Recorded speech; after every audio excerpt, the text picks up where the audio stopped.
নমস্কার, রাই স্টোরি চ্যানেলের নতুন একটা ভ্লগে তোমাদের অনেক অনেক স্বাগত। আজকে কিন্তু একদমই ভ্লগ নয়, বুঝতেই পারছো একদম আমরা শোকাহত। তো যাই হোক, আমি এতদিন কোনো নতুন ভিডিও দিইনি, আর আমি তোমাদের কাছে আসতেও পারিনি। প্রথমে আমি আমার পরিচয়টাই দিই। এতদিন আমি তোমাদেরকে যে ভিডিও শেয়ার করেছি আমার পার্সোনাল লাইফের, আমি আমার প্রফেশনাল কোনোদিনও আমার পরিচয় তোমাদেরকে জানাইনি।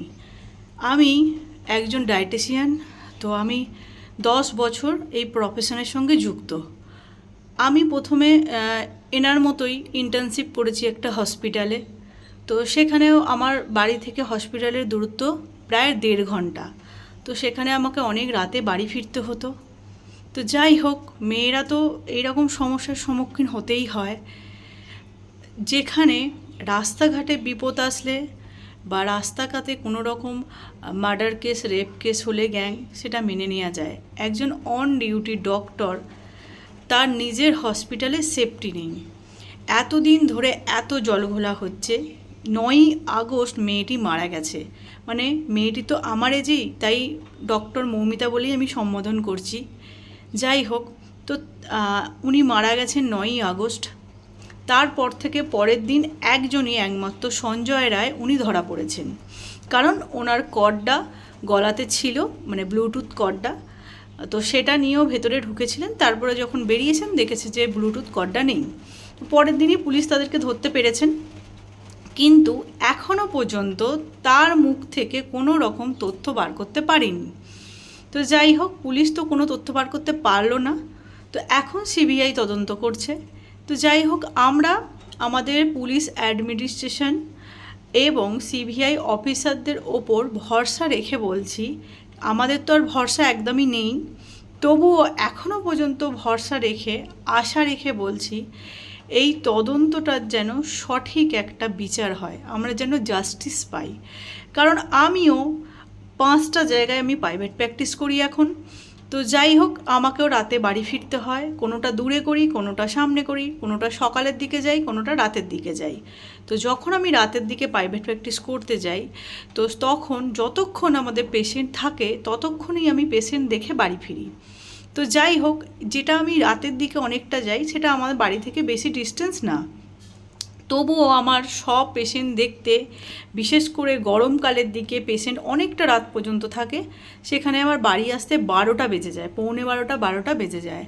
তো সেক্ষেত্রে কি হয়, আমি অতটা রাস্তা একা আসতে আমাদের কি হলো, কোনো আমাদের সেফটি নেই, আমাদের একা আমাকে বাড়ি ফিরতে হয়। তো যাই হোক, আমি কোনো সময় অত রাত হয়ে গেলে আমার বাপিকে, ভাইকে, বাবার হাজব্যান্ডকে ফোন করতাম, গিয়ে নিয়ে আসতো।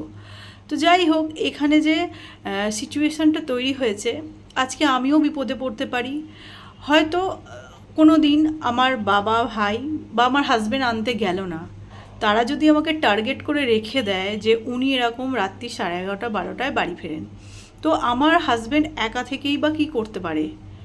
এতগুলো লোক যখন হসপিটালে, সারা হসপিটাল জমজমাট, একটা ডক্টরের এইভাবে মৃত্যু হয়েছে, তার কোনো আওয়াজ পর্যন্ত নাকি পাশের ওয়ার্ডের লোকজনেরা পায়নি।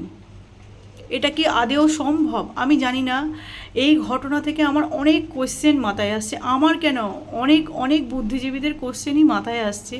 নানা রকমের কোশ্চেন, মাথাটা পুরো ঘেঁটে যাচ্ছে। আমি তো চিন্তা করতেই পারছি না, একটা নারী হিসেবে, একজনের কন্যা হিসেবে, আমি নিজে মা হিসেবে, আমার নিজের কন্যা সন্তান আছে, তাকে নিয়ে আমার কি পরিমাণ যে চিন্তা হচ্ছে, কি পরিমাণ যে ভয় তৈরি হচ্ছে একটা মনের মধ্যে, আমি এটাই ভেবে পাচ্ছি না। তাহলে আমরা কোথায় সেফটি? যেখানে আমরা প্রাইভেট প্র্যাকটিস করে পেশেন্ট দেখতে যাই, সেখানে আমরা সেফটি নয়, আমরা হসপিটালে সেফটি নেই আমাদের। যেখানে অন ডিউটি ডক্টরের সাথে এই রকম একটা মানে ব্রুটাল, মানে নৃশংস যেটাকে বলে ব্রুটাল একটা ক্রাইম হলো, যার এখনও পর্যন্ত কোনো অপরাধীকে ধরা গেল না। এখনও পর্যন্ত পুলিশ প্রশাসন জলঘোলা করছে। উপরন্তু আজকে খবর পেলাম নতুন একটা তথ্য, যে ডক্টর মৌমিতার পার্সোনাল ডায়েরি, যেখানে উনি সব লেখালেখি করে রাখতেন, সেখান থেকে 3টি পাতা ছেঁড়া হয়ে গেছে। আমি জানি না এইভাবে কেন এত তাড়াতাড়ি প্রমাণ লোপাটের চেষ্টা চলছে। সত্যিই আমি জানি না এদের সঙ্গে কারা কারা জড়িত, সেটাও আমরা জানি না। শুধু আমরা এটুকু জানি যে এই মেয়েটির জন্য আমরা যে প্রতিবাদ চালিয়ে যাচ্ছি, আমরা চালিয়ে যাব এই প্রতিবাদ যতক্ষণ না এই ডক্টর মৌমিতা তার ন্যায় বিচার পায়। ডক্টর মৌমিতা যদি আজকে ন্যায় বিচার পায়, তবেই প্রত্যেকটা নারী, প্রত্যেকটা প্রতিবাদী মানুষ ন্যায় বিচার পাবে। তো আমরা সেই বিচারের আশায় বসে আছি, যারা অপরাধীরা ধরা পড়ে এবং ওই অপরাধীদের জন্য নৃশংসভাবে যেভাবে এই ডক্টর মৌমিতার মৃত্যু হয়েছে, শেষ মুহূর্তে তাকে কি পরিমাণ কষ্ট করে, মানে চোখ থেকে জল না বেরিয়ে তার রক্ত বেরিয়েছে, ভাবা যায়? তার ওপর পেলভিস বোন ভেঙে গেছে, গায়ে প্রায় 112 থেকে 13 বা 14টা কামড়ের দাগ, ডিপভাবে আঁচড়ের দাগ, নাকে দিয়ে চোখ দিয়ে যে রক্ত বেরিয়েছে সেগুলো ক্লট পড়ে গেছে। মানে এইভাবে শেষ মুহূর্তে যে কী যন্ত্রণা সহ্য করে মেয়েটি মারা গেছে, আমাদের ভাবলেই গাছ শিউরে উঠছে। মানে আমরা তো ভাবতেই পারছি না, এরা আদেও কি মানুষ? এ তো জানোয়ারেরও অধম এরা, এদের কোনো মানুষের পর্যায়ে পড়ে না। জানোয়ার এর থেকে অনেক ভালো, অপমান করা হবে তাদের।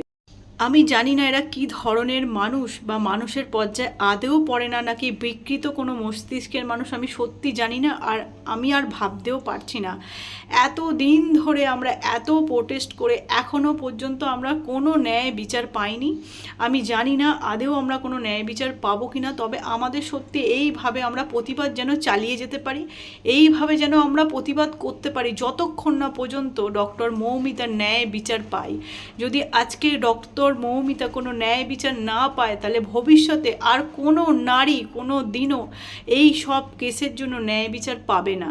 তো যাই হোক, আমি ডক্টর মৌমিতার আত্মার শান্তি কামনা করি। আর শেষ মুহূর্তে যেভাবে যন্ত্রণা সহ্য করে মারা গেছে, সেই যন্ত্রণার কথা শুনলে গা হাত পা আমাদের শিউরে উঠছে, চোখ দিয়ে জল চলে আসছে। আর আমি বেশি কিছু বলছি না, আজকের মতো টাটা, বাই বাই। আর ঈশ্বরের কাছে একটাই প্রার্থনা করছি যে ডক্টর মৌমিতার অপরাধীরা যেন খুব তাড়াতাড়ি ধরা পড়ে। আর ডক্টর মৌমিতাকে শেষ মুহূর্তে মৃত্যু যন্ত্রণা যেভাবে সহ্য করতে হয়েছে, নৃশংসভাবে তাকে মৃত্যুবরণ করতে হয়েছে, সেই অপরাধীরা যেন সেইভাবে নৃশংসভাবে মৃত্যুদণ্ড দেওয়া হয়। এটা আমার আবেদন। আমরা যারা যারা প্রতিবাদ করি প্রত্যেকটা নারীর এটা আবেদন। আজকের মতো টাটা। আর বেশি কিছুই কথা বলতে পারছি না, বুঝতেই পারছো আমার গলা শুনে আমি একদম মর্মাহত, শোকাহত এই ঘটনার জন্য।